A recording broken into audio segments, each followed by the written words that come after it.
La Voz de América presenta.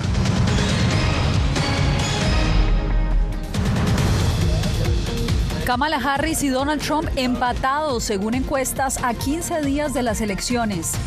Florida y otros estados ya permiten sufragar en persona al comenzar el voto anticipado. La Casa Blanca propone expandir cobertura de métodos anticonceptivos. Y buscando un nuevo camino para frenar el conflicto, el secretario de Estado Anthony Blinken regresa al Medio Oriente.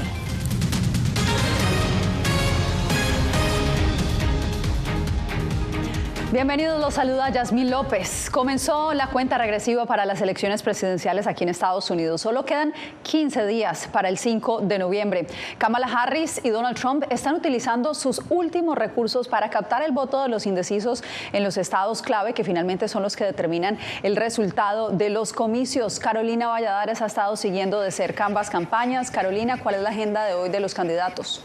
¿Qué tal, Yasmin? A estas alturas lo que realmente importa son los estados bisagra y es ahí donde ambos candidatos pues tienen un empate técnico. Así que Donald Trump ha viajado al sur del país y está en Carolina del Norte, recientemente un estado sacudido por la tormenta Helene, mientras que Harris ha viajado al norte del país, al llamado Cinturón del Óxido, y está presente en Michigan, Wisconsin y Pensilvania. Ambos lo que quieren es ganar esos últimos votos, todavía quizás si quedan, de los votantes indecisos e independientes. Con Donald Trump sirviendo papas en un McDonald's de Pensilvania y Stevie Wonder cantándole el feliz cumpleaños a Kamala Harris en Georgia. A falta de 15 días para las elecciones presidenciales, ambos candidatos tiran de pirotecnia para intentar decantar a su favor unas encuestas que apuntan al empate técnico en los estados clave.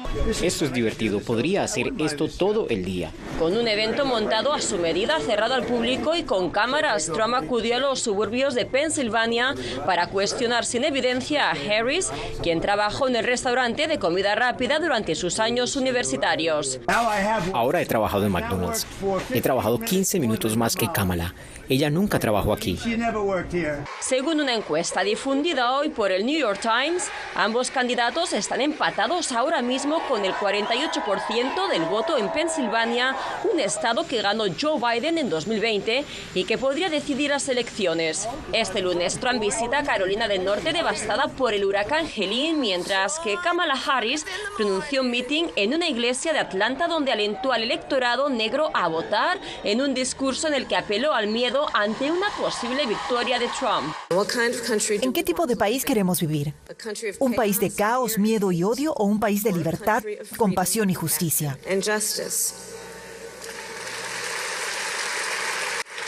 Y lo mejor de vivir en una democracia es que nosotros, el pueblo, tenemos el poder de responder esa pregunta. La demócrata visita hoy Pensilvania, Michigan y Wisconsin, sumándose a la exrepresentante republicana Liz Cheney para cortejar a los independientes y republicanos indecisos. Carolina Valladares, Voz de América, Washington. Y desde este lunes arrancó la movilización de los electores en varios estados con la habilitación de la votación anticipada en persona.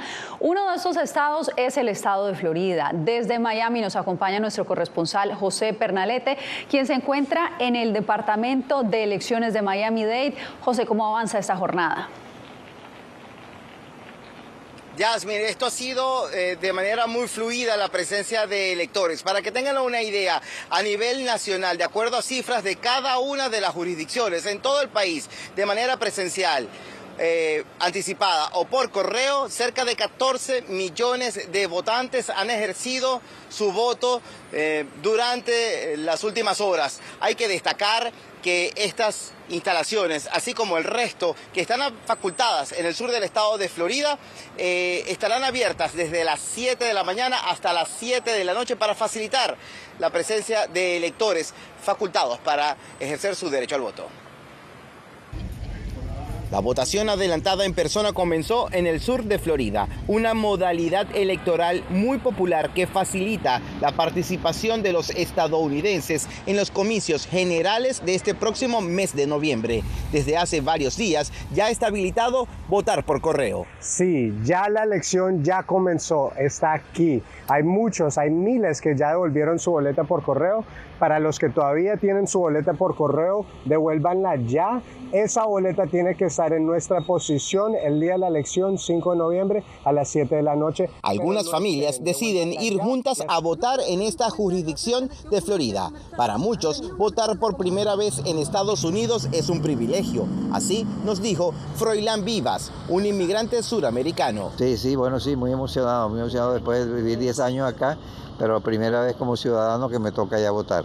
Este lunes, además de Florida, Texas y Carolina del Norte, iniciaron la votación adelantada en persona. Actualmente, 46 de los 50 estados de la Unión Americana celebran elecciones anticipadas. Esta alternativa se extiende por semanas y permite a las personas facultadas para ejercer el sufragio a votar en sitios distintos al único que se autoriza durante el día de la elección. En Estados Unidos es una democracia increíble. Por eso nosotros venimos acá ya leyendo con anticipación las enmiendas o todos los cambios a la constitución local y por los candidatos buenos que hay que votar. Da tiempo de revisarse, es fácil, no hay congestionamiento, me parece excelente y tienen la... El Departamento de Elecciones del Condado de Miami-Dade habilita más de 30 sitios para la votación adelantada, la votación anticipada de manera personal, con la asistencia de quien incluso lo requiera. Además, en el sur de Florida, no solamente el condado de Miami-Dade, sino también el condado de Broward y el condado de Monroe están adelantando también la modalidad del ejercicio del voto. Nuevamente contigo, Yasmin. Así es, José, quedamos atentos al desarrollo de estos comicios y en el marco de estas elecciones, víctimas de tiroteos y también los propietarios de armas tienen opiniones opuestas sobre cómo el próximo presidente podría abordar el problema de la violencia armada en el país. Verónica Valderas Iglesias nos presenta el informe desde Milwaukee, Wisconsin.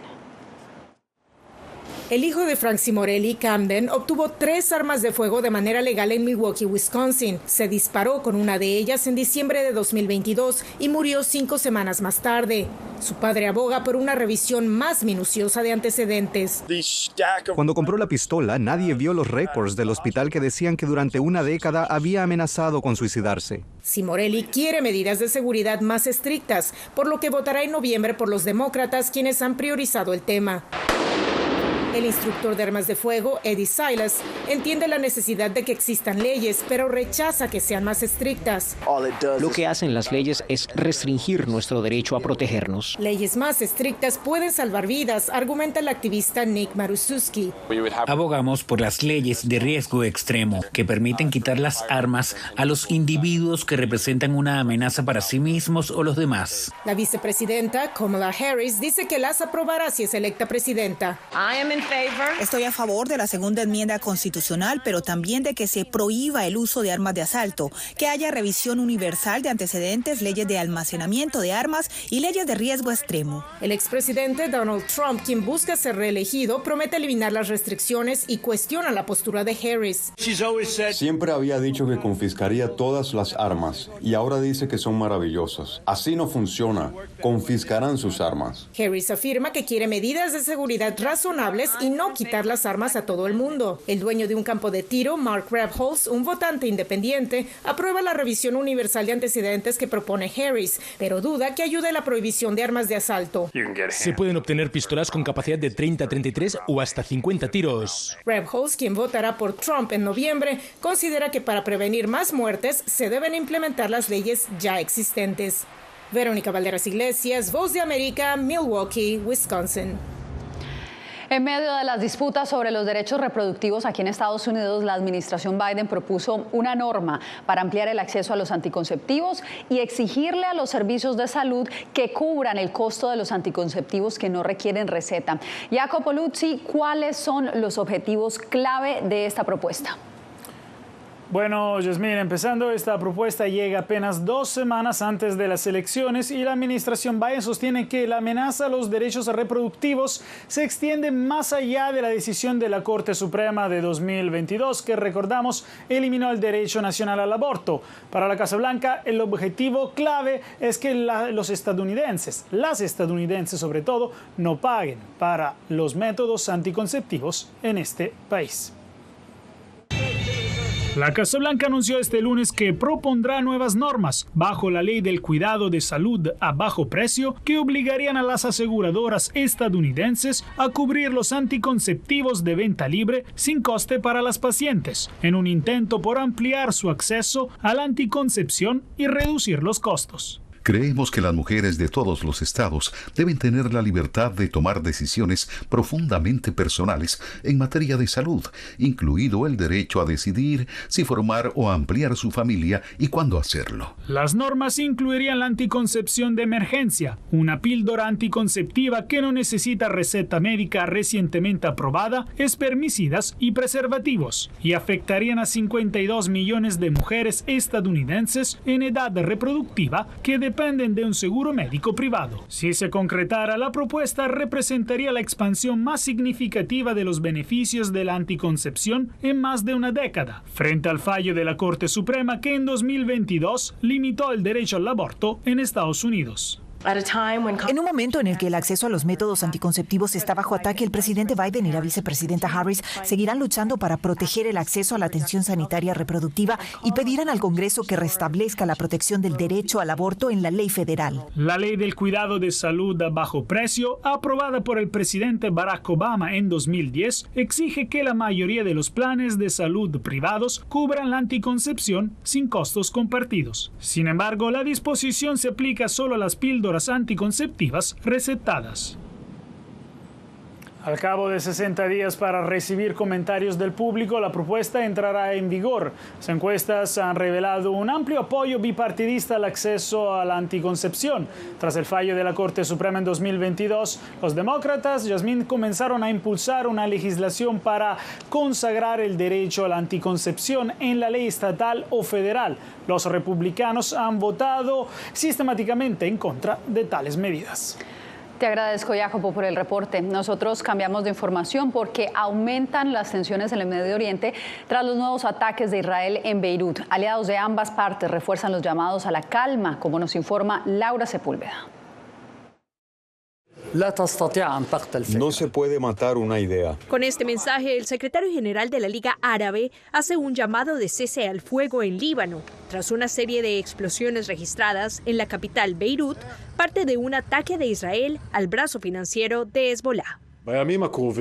En los próximos días también expondremos cómo Irán ha financiado las actividades terroristas de Hezbollah y ha usado instituciones civiles, asociaciones y ONG como cobertura para sus operaciones terroristas. Irán reaccionó ante la filtración de documentos clasificados de alto secreto para Estados Unidos, Australia, Canadá, Nueva Zelanda y Reino Unido, sobre lo que sería un plan de ataque de Israel a instalaciones nucleares de Irán en respuesta al lanzamiento de alrededor de 200 misiles sobre territorio judío a inicios de octubre. Si Israel nos ataca, sería un nuevo ataque, no se le llamaría represalia. Un ataque contra nuestras instalaciones nucleares o contra nosotros será respondido con una acción similar de nuestra parte. Las autoridades estadounidenses investigan la filtración de los documentos. Por supuesto, es preocupante. Tenemos las autoridades apropiadas que están investigando esto. Voy a ser cuidadosa, no voy a entrar en detalles. Este lunes, el secretario de Estado de Estados Unidos, Anthony Blinken, comienza su 11º viaje a Israel desde el inicio del conflicto, con posible visita no oficialmente anunciada a otros países en la región. El propósito de su viaje hace parte de nuevos intentos de la administración Biden para calmar los ánimos tras la muerte de Yahya Sinwar, líder de Hamas dado de baja por el ejército israelí la semana pasada. Laura Sepúlveda, Voz de América. En instantes les contamos a qué se debe la crisis en Bolivia. Bloqueos de carreteras y escasez de combustibles continúan en medio de la tensión política.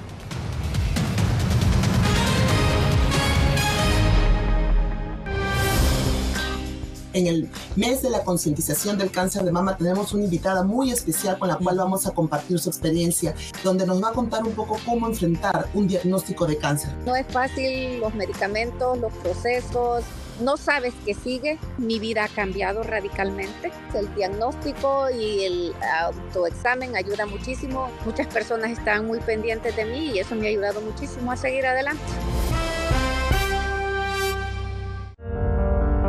En tiempos de cambios, cuando el mundo parece incierto, y lo que escuchamos no refleja lo que vemos,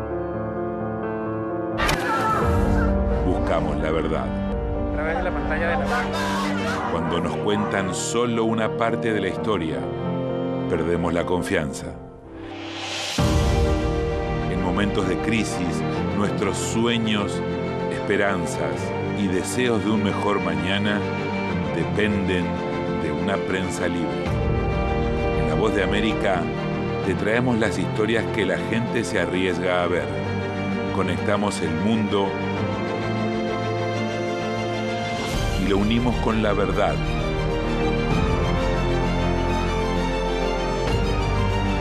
En La Voz de América te presentamos el panorama completo.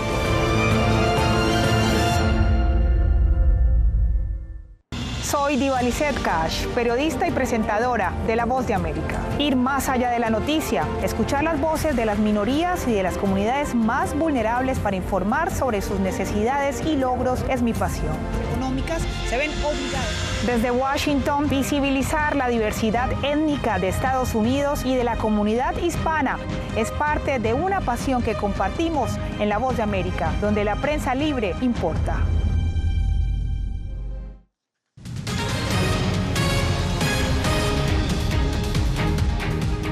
En Cuba continúan los apagones que iniciaron desde el viernes por la mañana. Este domingo, los residentes de Santos Suárez, un populoso barrio del suroeste de La Habana, golpearon cacerolas y sartenes a manera de protestas. Muchos habían esperado todo el día con la esperanza de que se restableciera el suministro eléctrico. Este apagón es considerado el peor de Cuba en 2 años desde que el huracán Ian tocó tierra como tormenta en 2022 y dañó instalaciones eléctricas. Se pronostica que vamos a seguir dando afectaciones eléctricas porque seguimos con la falta de combustible. Hemos tenido comunicación países como Colombia, como México, como Venezuela, que han tenido, como Rusia, que se están comunicando con nosotros permanentemente y están pidiendo que le digamos en qué podemos apoyar. Importante resaltar que este apagón se produce en medio de una crisis por escasez de alimentos, combustible y medicamentos, lo que intensifica el descontento entre los cubanos. Aumentan los bloqueos de carreteras y la escasez de combustibles también en Bolivia, en medio de una lucha entre el presidente Luis Arce y el exmandatario Evo Morales, quien enfrenta varios procesos judiciales. Fabiola Chambi nos presenta el informe. El expresidente de Bolivia, Evo Morales, aseguró que no se presentó a declarar por la investigación penal que enfrenta sobre presunta trata y tráfico de personas porque sabía que iba a ser aprehendido. También defendió los bloqueos de carreteras instalados desde hace más de una semana por sus seguidores y que se han radicalizado en las últimas horas, especialmente en el departamento de Cochabamba. Ahí viene el bloqueo por culpa del gobierno. De paso, persecución política, detención injusta a los dirigentes, ¿no? La gente se levanta para ir a esta movilización. Esta es la zona de Parotani, donde se ha instalado uno de los puntos de bloqueo más contundentes en una ruta troncal que conecta al occidente y al oriente del país. Aquí también podemos ver varios carteles que se han instalado y que demandan acciones al gobierno del presidente Luis Arce, sobre todo en el tema de economía. La Voz de América quiso conocer la postura de los manifestantes, pero se negaron a declarar. La conflictividad se agrava en Bolivia con el desabastecimiento de combustible en todo el país. Autoridades de yacimientos petrolíferos fiscales bolivianos explicaron el impacto de esta medida de presión. Sin embargo, estos puntos de bloqueo han afectado la libre circulación. Al día de hoy tenemos 570 cisternas ubicadas en puntos de bloqueo con combustible sin poder pasar. Legisladores de oposición piden que las investigaciones contra el expresidente Evo Morales por estupro y trata de menores siga su curso y no se queden archivadas. Mientras, el exmandatario denuncia que hay una guerra judicial en su contra y advierte que el gobierno nacional está acorralado. Fabiola Chambi, Voz de América, Bolivia. En Venezuela fue detenido el expresidente de Petróleos de Venezuela, PDVSA, junto a sus inmediatos colaboradores. La Fiscalía de ese país los acusa de presuntamente cometer delitos que atentan contra los más altos intereses de la nación. Adriana Núñez Rabascal nos tiene el reporte. Buenos días, ¿cómo están? La Fiscalía señala a Pedro Rafael Tellechea de entregar el sistema de control y mando automatizado de PDVSA a una empresa controlada por servicios de inteligencia de Estados Unidos. Tellechea había sido removido de PDVSA y nombrado ministro de Industrias el pasado 27 de agosto. En esa ocasión, el presidente Nicolás Maduro elogió su labor al frente de la estatal petrolera. Para que lleve su capacidad gerencial y su capacidad profesional a la recuperación de toda la industria. Este fin de semana, Tellechea, de 48 años, informó que dejaba el Ministerio de Industrias por razones de salud. Su cartera fue asumida por Alex Saab, considerado testaferro de Nicolás Maduro, y quien estuvo detenido hasta diciembre de 2023 en Estados Unidos, señalado de lavado de dinero. Mientras tanto, en Venezuela continúa el clamor por la liberación de adolescentes detenidos después de las elecciones del 28 de julio. Sus familiares acudieron a la oficina de la UNICEF en Caracas para exigir su mediación. La mayoría de los jóvenes son señalados de terrorismo, pero sus parientes aseguran que ninguno de ellos participó en protestas opositoras. Mire, eso es una tristeza que tengo indescriptible desde el día que se lo llevaron. Como siempre digo, es como si me hubiesen quitado un pedazo de mí. La hija de Catherine Martínez está acusada de incitar al odio por supuestamente enviar mensajes políticos en un grupo de WhatsApp. De ser encontrada culpable, se expone a 10 años de cárcel. Señor presidente, tenga piedad, por favor. Como dice la pancarta, usted también es padre. Tenga piedad de estos niños que ustedes saben que no son terroristas. Ustedes saben que lo agarraron en condiciones que no estaban haciendo nada malo. En Venezuela, 68 adolescentes de entre 14 y 17 años son considerados presos políticos, según la ONG Foro Penal. Adriana Núñez Rabascal, Voz de América, Caracas. Cuando volvamos, tras 2 años de detención sin condena, la justicia guatemalteca le otorgó detención domiciliaria al periodista José Rubén Zamora. Tenemos más en instantes.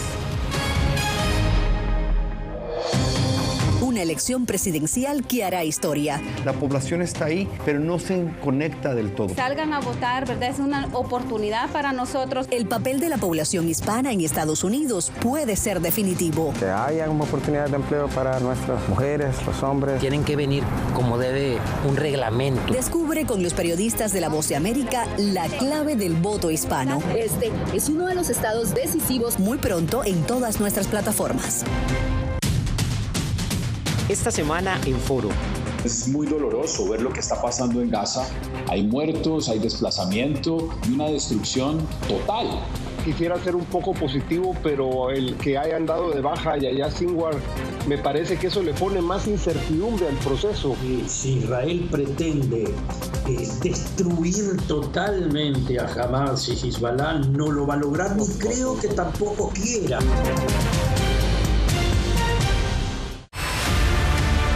No concibo una democracia sin periodistas. El libreto manda a un conflicto constante con la prensa independiente, con los medios de comunicación. Periodismo, la prensa libre importa. Una coproducción de La Voz de América con nuestras afiliadas en la región. Se ejerció esta profesión con mucho miedo. ¿Cuántos periodistas van muertos ya? Por decir la verdad. Disponible en vozdeamerica.com.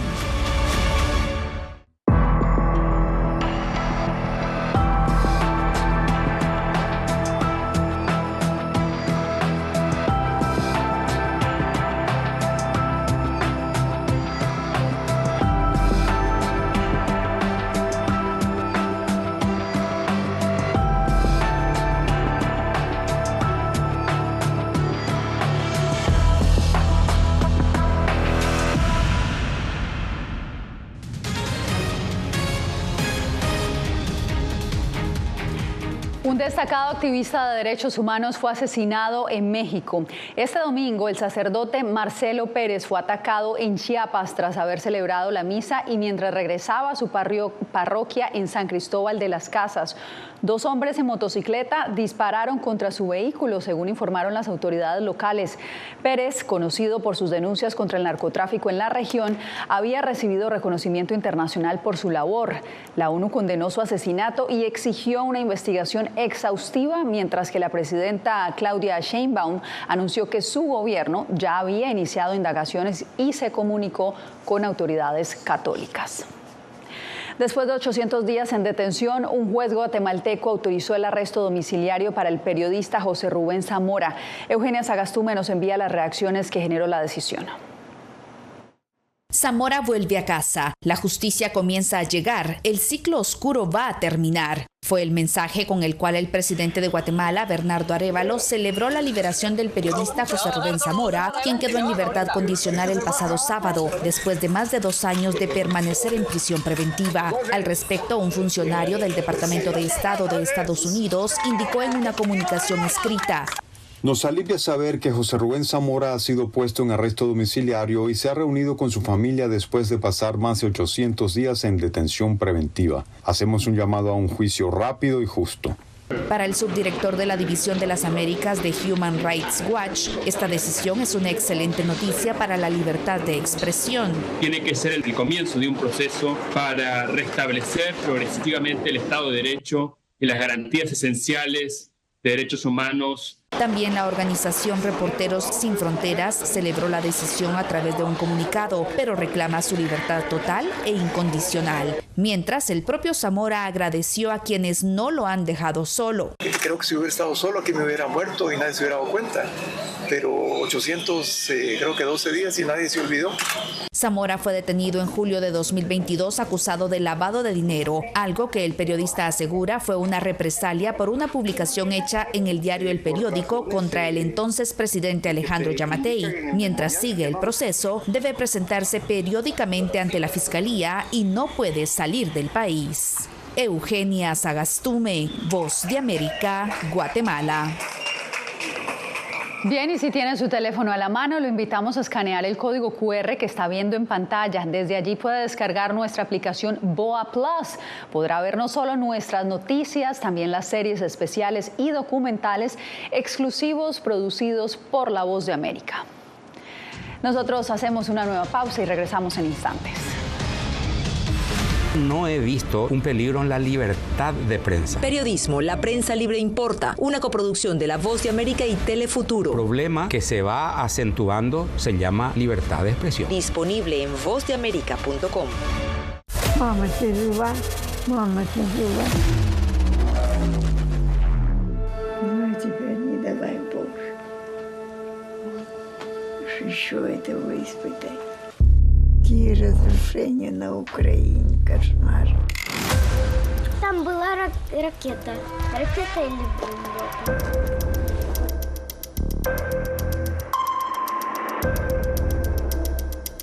Я сподіваюся, що якщо через декілька років буде дивитися, війна все ж таки закінчиться. Ми перестали боятися. Ми свою молодість не повернемо. Предположим, непредсказатель.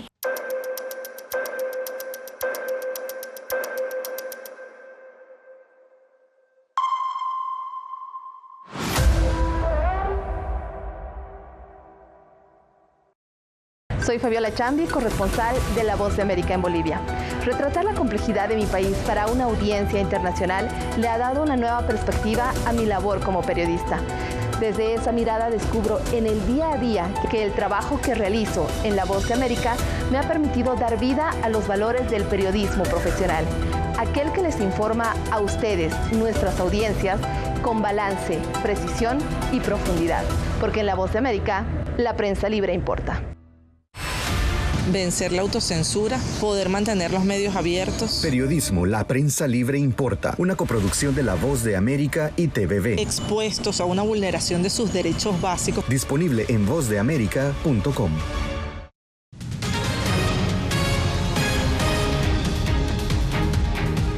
El pueblo mexicano de Atlixco se alista para el Día de los Muertos. 14 catrinas gigantes elaboradas por 70 artesanos se pueden ver desde ya en diversos lugares del pueblo en la 4ª edición del Valle de las Catrinas. Este año el tema fue Personajes históricos mexicanos, en donde exaltan héroes desde la conquista de México por los españoles hasta la guerra revolucionaria a principios del siglo XX. 6 de estos esqueletos viajarán a ciudades como Roma, Nueva York, Boston y Los Ángeles. Así nos despedimos. Nos vemos mañana en una nueva edición del Mundo al Día.